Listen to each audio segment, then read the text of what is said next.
انا انزلناه فی لیلۃ القدر وما ادراک ما لیلۃ القدر لیلۃ القدر خیر من الف شہر تنزل الملائکۃ والروح فیہا بإذن ربہم من کل امر سلام ہی حتی مطلع الفجر۔ صدق اللہ مولانا العظیم۔ حمد و صلات کے بعد واجب الاحترام برادران اسلام، السلام علیکم ورحمۃ اللہ وبرکاتہ۔ ذکر رسول کی چاشنی سے بھی آپ کو کافی سیرابی ہوئی اور مجھ سے قبل 2-3 خطابات بھی آپ کے سامعہ نواز ہوئے۔ 1:15 ہو گیا، صلاۃ و تسبیح، دیگر نوافل، دعا اور دیگر معمولات ابھی باقی ہیں۔ میں چند لمحوں کے لیے کچھ باتیں آپ کے گوش گزار کرنی ہیں۔ اللہ تعالیٰ میری زبان پہ کلمت الحق جاری فرمائے۔ پھلا پھولا رہے یا رب چمن میری امیدوں کا، جگر کا خون دے دے کر یہ بوٹے میں نے پالے ہیں۔ مجھے قلبی طور پہ فرحت ہو رہی تھی، اور ہمارے مبلغ ادارۃ المصطفیٰ کے جس انداز کے ساتھ پیغام حق کا ابلاغ کر رہے تھے، اللہ تعالیٰ ان کی جوانیوں کو زمانے کی ہواؤں سے محفوظ رکھے، ان کے علم کو لالچ کی ہوا سے محفوظ رکھے، ان کے درد کو ریا کی ہواؤں سے محفوظ رکھے۔ اللہ اپنی رحمتوں اور کرم نوازیوں کے ہم سب کو حصار میں رکھے۔ چند لمحوں کے لیے کچھ باتیں میں نے آپ کے گوش گزار کرنی۔ آج کی رات انتہائی برکتوں کی حامل رات ہے۔ اس رات کے جھرمٹ میں اللہ کی بے پناہ رحمتوں کا نزول ہوتا ہے، اتنی رحمتیں اترتی ہیں۔ امام قویری لکھتے ہیں کہ روئے زمین کے تمام مسلمانوں میں ان رحمتوں کو تقسیم کر دیا جاتا، رحمتیں پھر بھی بچ جاتی ہیں۔ جتنی فرشتے لے کر رحمتیں آتے ہیں، وہ رحمتیں سب کو دینے کے باوجود بھی رحمتیں بچ جاتی ہیں۔ پھر وہ رحمتیں دارالحرب میں رہنے والے کافروں میں بانٹی جاتی ہیں، اور جس کافر کو اس رحمت سے حصہ ملتا ہے، اللہ اسے اسلام عطا فرما دیتا ہے۔ یہ جو آپ آئے دن سنتے رہتے ہیں کہ فلاں عیسائی مسلمان ہو گیا، فلاں ہندو مسلمان ہو گیا، تو امام قویری آپ لکھتے ہیں، آپ فرماتے ہیں یہ شب قدر کو آنے والی رحمتیں ہوتی ہیں، مسلمانوں کی جھولیاں بھر دی جاتی ہیں، اور پھر اس کے بعد جب رحمتیں بچ جاتی ہیں تو وہ دارالحرب کے اندر رہنے والے کفار کو بانٹ دی جاتی ہیں، اور انہیں اللہ پھر بعد میں ایمان عطا فرما دیتا ہے۔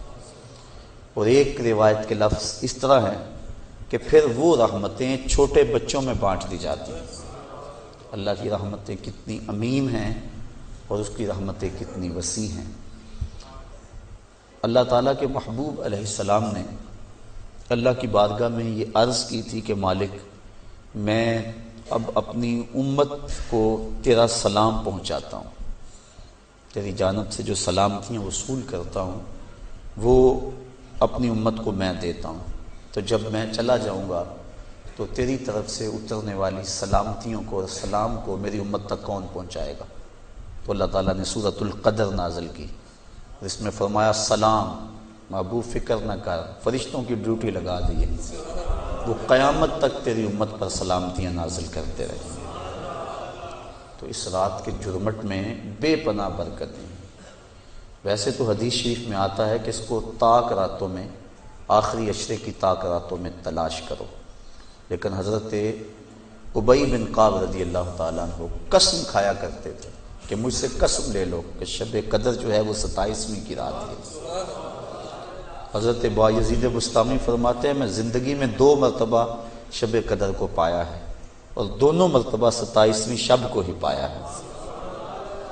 حضرت ابو الحسن ایک بزرگ ہیں، وہ کہتے ہیں جب سے میں نے ہوش سنبھلی ہے اس وقت سے لے کر اب تک ہر سال میں شب قدر کو پاتا ہوں، اور میرا تجربہ یہ ہے کہ اگر پہلا روزہ پیر کا ہو تو شب قدر 21 تاریخ کو ہوتی ہے، اور اگر پہلا روزہ جمعرات کا ہو تو شب قدر 25 تاریخ کو ہوتی ہے، اور اگر پہلا روزہ جمعے یا منگل کا ہو تو شب قدر 27 کو ہوتی ہے، اور اگر پہلا روزہ جو ہے وہ اتوار یا بدھ کا ہو تو شب قدر 29 کو ہوتی ہے۔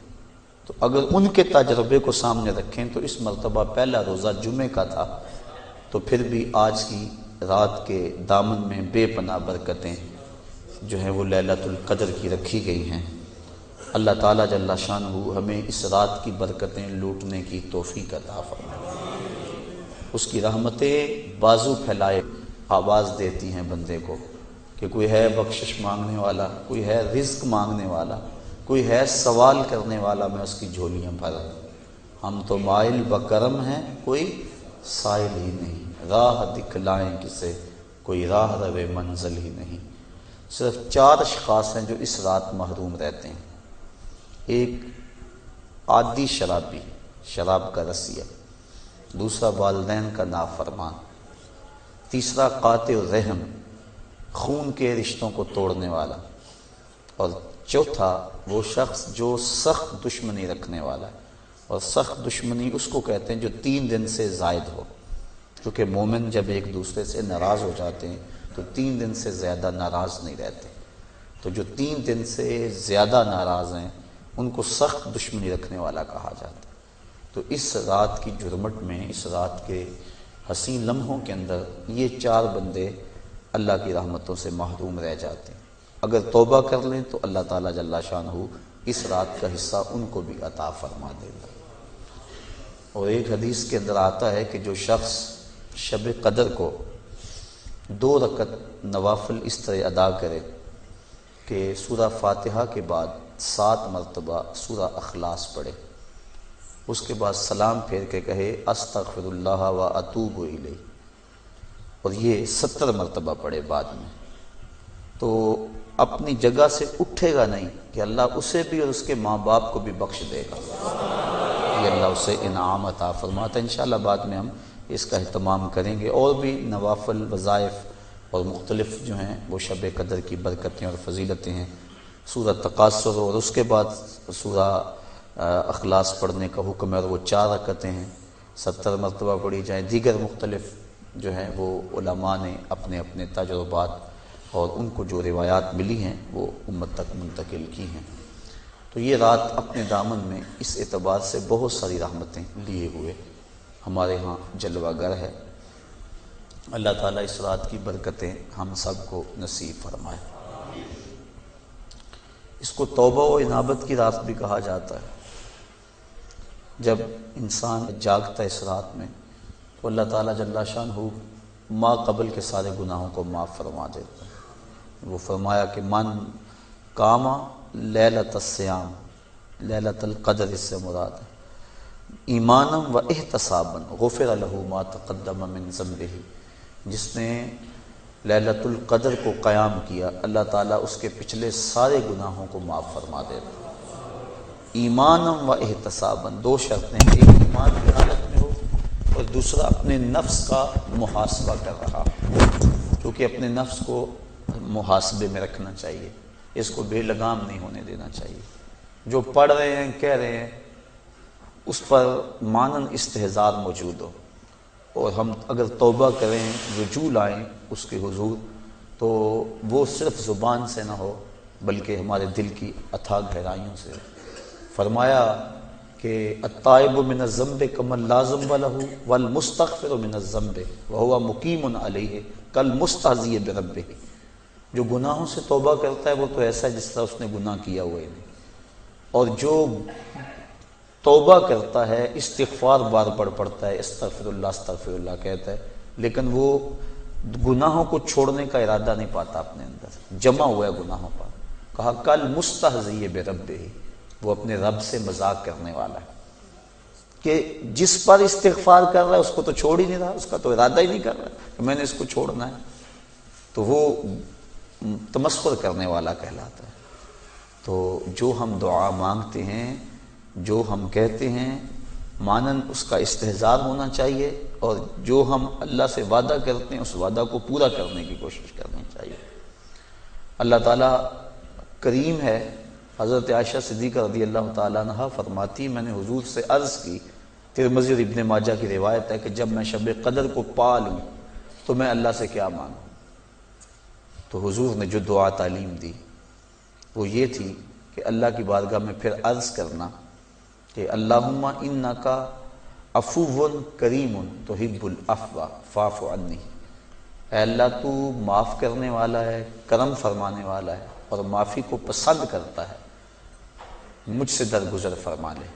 تو یعنی اس خاص لمحے کے اندر اگر اللہ سے کچھ مانگنا ہے، جب شب قدر کو پا لیں، وہ لمحے آ جائیں، جب جبریل مسافہ کر رہے ہیں، جب بدن کے رونگٹے کھڑے ہو جائیں، رکت طاری ہو جائے، وہ کیفیت بن جائے کہ دل کہے، وجدان ادراک کرے کہ یہی لیلۃ القدر ہے، یہی وہ لمحے ہیں، اور یہ جو میرے اوپر کیفیت ہے یہ مسافہ جبریل ہے۔ جب یہ کیفیت مل جائے تو اس وقت اہم وقت کیا مانگے؟ تو کہا اہم وقت یہ مانگے اے اللہ مجھے معاف کر دے۔ تو یہ اہم دعا ہے مومن کی، جس کو تعلیم دیا گیا شب قدر کے حوالے سے۔ آگے پیچھے بھی اللہ کی بارگاہ میں یہ دعا مانگنی چاہیے۔ اگر انسان کے توبہ سے گناہ مٹ جاتے ہیں، استغفار پڑھنے سے، عفو و کرم کا مطالبہ کرنے سے، اور اگر گناہ نہ بھی ہوں تو اللہ تعالیٰ درجے بلند فرما دیتا ہے۔ حضور علیہ السلام نے ارشاد فرمایا میں ہر روز اللہ سے 100 مرتبہ استغفار کرتا ہوں، 100 مرتبہ، جبکہ حضور کے دامن پہ تو گناہ کا ایک داغ بھی نہیں ہے، لیکن اس کے باوجود 100 مرتبہ حضور اللہ کی بارگاہ میں استغفار کرتے ہیں۔ اور ہم جو لتڑے پڑے ہیں گناہوں سے، صبح سے شام تک ہماری زندگی اسی دلدل میں پھنسی ہوئی ہے، تو پھر ہمیں تو بہت زیادہ استغفار کی ضرورت ہے۔